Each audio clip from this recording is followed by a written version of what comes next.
Good afternoon, everyone. Welcome to Community. I'm Ryan Nicholas Gray. Two friends are. My name is Aaron County Castle. And I'm DeWitt Taylor. I have a very exciting show for you today. We recently the Supervisor of Lake Orion. We're still focusing on development programs and recreational programs, those with disabilities.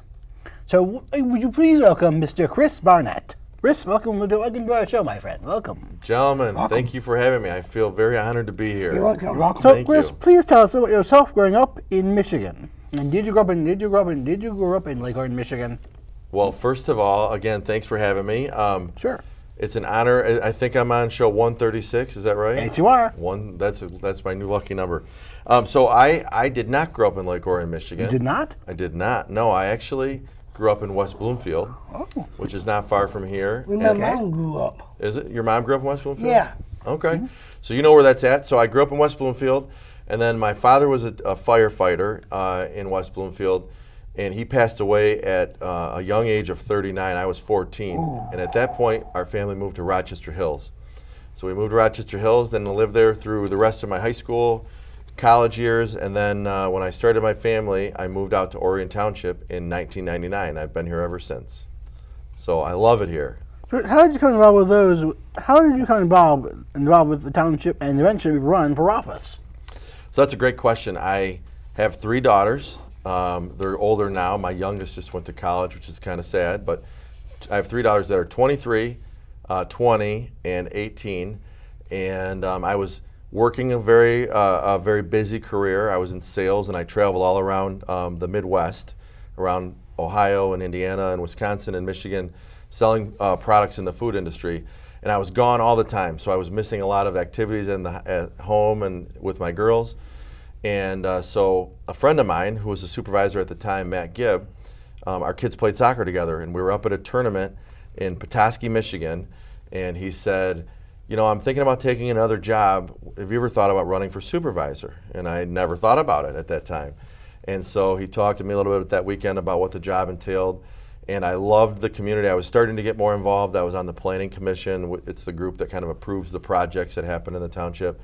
And so I thought it would be a really cool opportunity to help the community, but also be able to selfishly not have to travel so much so I could be home when my kids were growing up. So that was back in 2011, and then I ran for the job in 2012, which is an election, and I won. And so since then, for 7 years now, I've been the township supervisor. That's cool.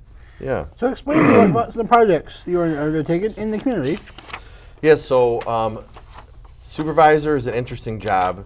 I get to go talk to a lot of the students in the schools, and not everybody knows what a township supervisor is. Do you guys know? No. What a township supervisor does? No. Oh, good. So I get to teach you too. Okay. So how about, do you know what a mayor does? No. No? Maybe. Kind of? You know a little bit? I know, I'm a little bit of mayors. Yeah, so a lot of people know what mayors do or kind of have an idea that kind of they're leading their cities. Well, townships have supervisors. It's kind of the same role as a city has a mayor, a township has a supervisor. Yeah, so I'm like the chief elected official, and I kind of oversee all the departments of the township. So that includes the fire department, the building department, water and sewer department, the planning department, all the parks and recreation, which is probably my favorite area because I love the parks.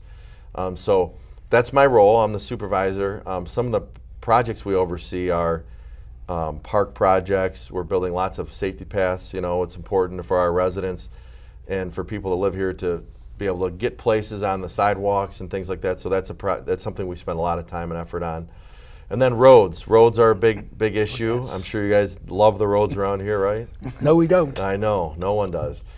So we don't actually directly oversee the road construction, but we have a lot of, the Road Commission for Oakland County does that, but they work directly with me and with my office and our team when they're working on road projects. So those are some of the projects that I get to work on. Can you tell us about the Miracle Field and where it is located? Yes. So the Miracle Field is probably my favorite project that I've ever had a chance to work on since I've been supervisor. Okay. Have you guys been to it? No, I have not. We'll have to take you out for a private tour at some point. It's pretty cool. Oh. So the Miracle Field is a baseball field that we built for people with all abilities, and especially those with special needs, people that require walkers or wheelchairs. So the whole field is built with a rubber surface, so there's no dirt on the field, which obviously dirt and when it rains and the grass can be hard for people with walkers or wheelchairs. So our field is completely made out of rubber.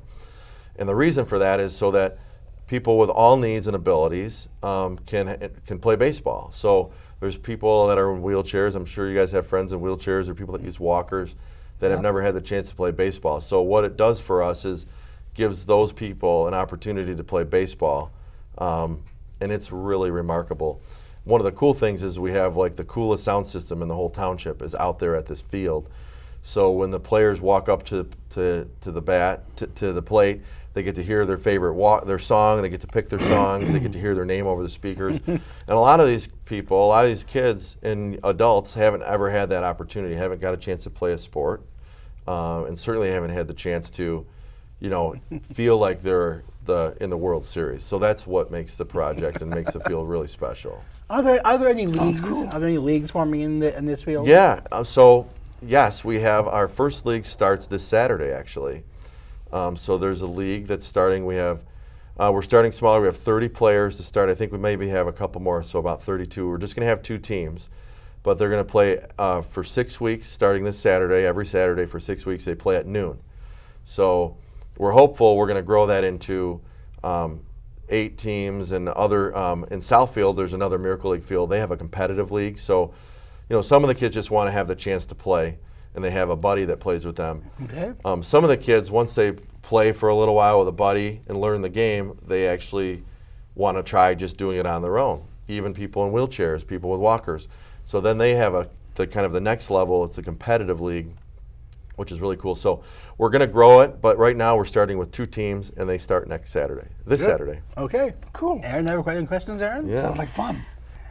I think how do you fund projects for the community? That's a really good question. So that's one of the biggest challenges of my job, because we always want to do, there's lots of projects that we want to accomplish, but we only have so much money to spend. So the first way we get money is through property taxes. So everybody that has a home in Orion Township or business, they pay property taxes. Then we get money from the state. The state gives us what they call revenue sharing dollars, so that comes from the state. And then we have millages, and a millage is a tax that for a specific purpose. So we have a fire millage. Everybody that has a house or business here pays the fire millage, and that money goes specifically to fund the fire department. So when we have special projects, then there's a fourth way that we've been working a lot on recently. In like the Miracle League field, we receive some grants. So that there's lots of organizations that give grants, and then fundraising, so donations. Lots of donations came in for the Miracle Field. We've raised almost $500,000 just in donations for that field. So that's the biggest challenge of my job, is trying to prioritize the projects and figure out how we pay for them. Because as you can imagine, there's all kinds of great ideas, great things we could build in our parks and great things we could build in the community, but we have to have the money for it. So that's a challenge, but those are the kind of the ways we do pay for projects. Do you have any additional projects that you're planning for the future? Yeah, that's a great question. We do. One of the projects we're working on is, I mentioned safety paths. You guys use the safety paths once in a while, probably. Safety pass? Yeah, like sidewalks. Oh, yeah. Yep. Safety pass is our fancy word for Yeah, sidewalks. I know sidewalks. I know that, sidewalks. Somebody came up with that idea. I don't know, but that's what we call them now. I wonder who did. I don't know. Just call them sidewalks. We'll just call them sidewalks today. 'Cause Sidewalks, it's- okay, I prefer. sidewalk. It's easier for me too. So Yeah. we have lots of sidewalk projects. The one big project that we're working on right now is we have the Pollyant Trail, which runs right behind the building we're in right now. It used to be an old railroad track, and that trail goes basically from about where we're sitting all the way up to Leonard and Addis, like way up towards I-69, up towards I-69. yeah. And then there's another trail that used to be another old railroad tracks that goes from downtown Lake Orion to Rochester, and that's called the Paint Creek Trail. That's where I live. You know that, yeah. So our big project that we're working on for next year is a trail between those two that will connect them. So that's a really cool, and part of that project is a bridge over the Paint Creek River. So there's obviously a river. So we're building a bridge over that. So that's one of the projects we're working on. The other projects that we're working on is we're building a new police station. We're in the process of designing that with an architect right now, and we're building a new township hall. So those are the projects that, kind of the big projects that we're working on right now going forward. So, Like making all these projects, I'm accessible to everybody's house. So how do you do that? yeah, that's a good question. So I grew up in a house with, I had 2 brothers and a sister, and I have 3 daughters, as I mentioned to you, and I didn't have a lot of experience with people that required people with special needs, people that were in wheelchairs or required more accessible options. So it was not something I obviously grew up around people that had special needs, but not right in my family. So it wasn't something, just to be real honest with you guys, that was like on the top of my head all the time. And when I had this job, I didn't think about that as we started these projects. So kind of an interesting story. I think it's about 5 years ago now. We built a new playground out at Friendship Park. That's where the Miracle Field is, also out of Friendship Park. And the reason we built a new playground is the old one was built out of wood and it was totally falling apart. They didn't take good care of it, and the wood was all rotting and it wasn't safe for kids to play on anymore. Okay. So we built this really expensive playground, because playgrounds are expensive, and I think it was $400,000 or something, and it was really cool. It was cool, had all the cool stuff on it. But the whole base of it was all wood chips. And the very next meeting after we opened the park, and we're all excited about it, we had a mom come to our meeting and said, "We love the park, it's great, but where's my son supposed to play?" Oh. And her son was in a wheelchair, and I never thought about it before, so I felt really bad. At first, I thought, that's really terrible, we didn't think about that. But ever since that day, when she came to our meeting and said that to us, it's been a real priority for me. I've made tons of great friends in the special needs community. I've gotten to know a lot of amazing people. Hopefully you guys will be hopefully I can call you guys my new friends. To realize that, we need to think about, when we build things in our community, that they're available for everyone. Not everyone can run and jump like I can. And so since that day, we've done a lot of great things. We built out at that park, at Friendship Park, we built what we call Let Them Play. It's a fully accessible playground. It's right next to the big playground I just told you about. Okay. And everything is accessible for people in walkers and wheelchairs. And we built swings, and we built the first merry-go-round in Michigan that was for wheelchairs. It was really cool. So it's right on the ground level. You can put your wheelchair right on it. And the cool thing about it is kids that aren't in wheelchairs can play on it too. So we don't want people to feel like they're excluded or they only can play in one area. So we want it to be about everybody playing together. Cool. All the projects we're doing now, that's one of the first questions we ask. What can we do to make sure that this is accessible for everyone? So it's a high priority. It wasn't always. Admittedly, I didn't really think about it because it wasn't something I grew up with. But I've learned a ton, and now it's a really high priority for us to make sure that our projects are all very accessible for everyone. Nice. That's cool. That is cool. It's really cool. I'll have to take you guys out there. How would we find out more about Lake Orion Township and any projects that we might become involved with? That's a good question, David. So there's about, you guys know how many people live in Orion Township? No. How about take a guess? You want to guess? I'll say 35. 48. I'm gonna guess maybe 1,000. Good guesses. There's about 40,000 people 40,000 you live out here? live in Orion Township. Yeah. Wow. 40,000 It's people. Lake Orion Village. It's Lake Orion and Orion Township. It's one big square, Wow. 36 miles. So it's 6 miles by 6 miles, 36 square miles. There's about 40,000 people. So, my job is to make sure that we're doing the best we can to communicate with our residents about what we're doing and the projects we're doing. Because guess whose money we're spending? $90,000? The taxpayers' money. That's right. We're spending their money. The people live here. So guess who's my boss? Who? It's us. Yes, there you go. We're your bosses. You are. If you live in Orion Township, yeah, you're my boss. Good. Yeah, there you go. So be nice. Don't boss me around too much. I will boss you, I promise. I will boss you, I you promise. Pinky swear. You. I promise. All right. I appreciate the pinky swear, David. That cracks me up. So, but here's the thing. We are always trying to talk to people about the way we're spending their money because it's their money. It's their tax money, right? So do you think we do a good job communicating with 40,000 people? Probably not. That's a good answer, Ryan. We try really hard, but it's really hard to get people to always listen or be engaged. So some of the ways they can stay up to speed on what we're doing is we have Facebook. I don't know if you guys are on Facebook, but we I have, am. Yeah, I'm on Facebook. we have Facebook pages. Me three. There we go. We have our website. We have meetings twice a month. So last night we had a township meeting, and that's where we vote on all the things that we're going to do. But the best way we tell people is to try to look at our website or watch our meetings or follow our Facebook pages. That's where you can keep up on all the projects we're doing. All right. Okay. Yep. So hopefully you guys will give us a follow. I will. Of Orion course. Township. There Of you go. course I You will. have a success story you would like to share with us.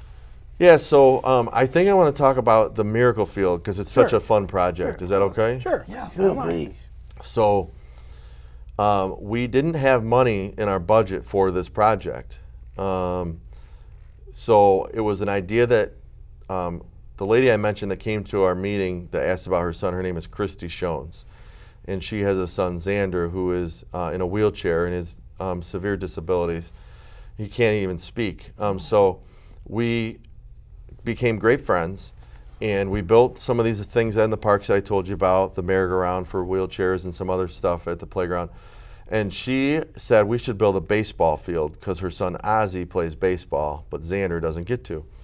And so we said we didn't have money. She said, well, what if we raised the money? So we started putting the word out to the community that we wanted to build this field, and we thought it was going to cost about $125,000. That was our target. It's a lot of money. So we started raising money, and we were going to raise money for 3 months. And after 2.5 months, guess how much money we had? How much? How much? We had about Coins? $5,000, $5,000. and we needed $125,000. Okay. So I was very disappointed and very sad and kind of depressed. I was thinking, you know what, we're just never going to be able to build this field. And so a friend of mine took me to lunch. His name's Scott Taylor. He's on our school board here. And he said, what's wrong? You seem like you're down. And I said, I'm just frustrated. I thought the community was really going to help support this field, and it's just not happening. So he said, he yelled at me in a nice way and said, get your head up. Don't be a whiner. You know, stop complaining. Let's figure this out. So he came up with this really cool idea that he has a camper. He said, what if we go out to where we're going to build the field, and we do a camp out for 1 day, him and me, and we do lots of live Facebook videos, and we tell people we're going to stay out here until we raise the money we need to build the field. And so I thought that was a great idea. So what we did is we cut the field we just had tall weeds. They're as tall as almost us. And I had our parks guys cut the shape of a baseball field. And it wasn't nice grass or anything. It was just weeds cut down, but you could see it looked like the shape of a field. And we put bases out there. And Scott, my friend, and me took his trailer out there, and we just went on a live Facebook video, and we said, we're going to be building a special needs field out here, and we're not leaving until we raise this money. And guess what happened? What? What? What do you think happened? You got the money. We got the money. Oh, that's good. We stayed there all night long, and people came out and wrote us checks, and businesses came out and wrote us checks, and we had this young boy who's in elementary said, I don't have the money today. Sorry, guys. But he said, I'm going to, he didn't even tell us. He just saw what we were doing. And a few weeks later, his mom called and said, my son wants to come meet with you. And he brought in a little Ziploc bag, and it had like $122 and change in it. And he'd raised money drawing pictures and selling them to his friends at the lunch table and things like that, and to his family members. And he gave us that money and said, I saw what you guys were doing with the field, and I wanted to help you raise the money. So we raised $100,000 in one night. Oh, cool. It was amazing. It was really, really cool. And it was, I went from being very depressed to being very happy and excited, and now, we've raised almost $500,000. That's awesome, Because man. guess what? What? It cost like $400,000 just to build a field. Now we're building a concession stand too. That's awesome. That's to me the best story I ever heard. That is the best I've Well, ever heard. thank you guys. Thank you. That's cool. What impact do you think your projects have on community awareness of disabilities? I think these projects have a huge impact for people with disabilities and people like you who, you haven't always had the easiest life. Would you agree? Yes. Do you feel like sometimes people You bullied you, call you names. they don't understand you? That's right. You're different than them, so they're not always kind to you. And you know what? I would say that I haven't always understood either. I've learned so much the last couple of years. Are you guys familiar with Dutton Farm? That's what we are. Yeah. Kind Yeah, of. so I work with them too, and it's the most fun I have is going to Dutton Farm or being at the Miracle Field, because it's people that really appreciate the opportunity, like you guys. Like, I can't believe you guys have this awesome show, by the way. Thank you, Chris. Thank you. Pretty Appreciate cool. it. But I think when people go out to the Miracle Field and see the kids laughing, playing baseball, they see that they're a kid too, and maybe they didn't get to play baseball like a lot of kids got to, or play these travel teams, but they see the laughter and the joy and the smiles on their faces, and they get to actually hear their name called out in the smiles. So I think what it's doing is it's showing the rest of our community who might not have as much experience working with the disabled community, like, you guys are amazing people. You're normal. You're great. You're probably more normal than most of our residents. I know. But but they don't always understand you or understand where you're coming from. So I think that as long as I'm around and I'm involved, we're going to make it a high priority to make sure that everyone with any ability or disability feels like they're on the same playing field and able to engage with our township and our residents. What do you see happening in the future for those with disabilities? Well, I hope that our country, and especially the residents of our community, continues to learn, to understand that some of the most brilliant people I've met are people with quote-unquote disabilities. You guys make me laugh. You're smart. You're funny. You have your own TV show. I think that it's important for people to understand it's not what you can't do, it's what you can do. And I don't think there's many people in our community that can say they've recorded 136 episodes of their own TV show. No, they're not. Right. Say that. I know. I don't think there's any. Right. On a big screen. That's right. You guys are on the There's not base. that many people here. Right. I don't think there's that many people either. David, would you please close for us? Well, I got Oh, hold on. Elaine, Well, Aaron wants to say something. Aaron wants to say quick. something. I will. I said,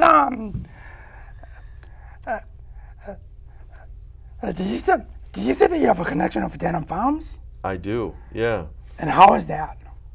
Yeah, so Dutton Farms, I went to school with Jenny Smither, and now Yeah. she's Jenny Brown. She started it, and I ran into Becca, who's her sister, at an event. I know Rebecca. You know Becca? Yeah. And I reconnected with Becca and Jenny a few years ago, and I went and visited the farm, and I had such a blast there.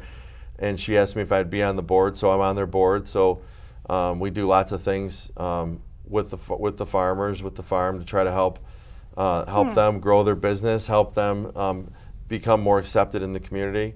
The concession stand we're building out at the Miracle Field, it's not built yet, but we're going to start it this year. We're going to hire people with special needs, like you guys. If you're interested, there might be opportunities out there. So we're going to work with Dutton Farm and other groups to try to provide jobs for people with special needs so they can work in our concession stand. You know me, I'm a big craving of baseball. All right, good. Hey, David, thank you. Go, please. There ain't no more. I was just saying. I was just gonna say that you might see me in the future. Okay, I hope. The only person you Well, I have hope to is see a you guys. thing on your head. Well, I'm going to watch your show at least for sure. So. Okay. We would like to thank Mr. Barnett for the wonderful interview. Our show's mission is to provide our audience information about programs that can help us to live productive and fulfilling lives. We believe that Lake Orion, under the especially Mr. Barnett, is doing a very good job of assisting people with special needs, as well as their families. I'm Gary DeWitt, and my two hilarious friends are I'm Aaron County Castle. You haven't watched the Community Corner on. You have been watching Community Corner on TV, ONTV, YouTube, and CMN TV too. yeah, CMN TV on TV, and YouTube. That's what I forgot the last time. CMN TV. All right, let's see you all next time, Community Corner. Goodbye. Happy fall. Happy fall. Happy fall. Okay, happy fall.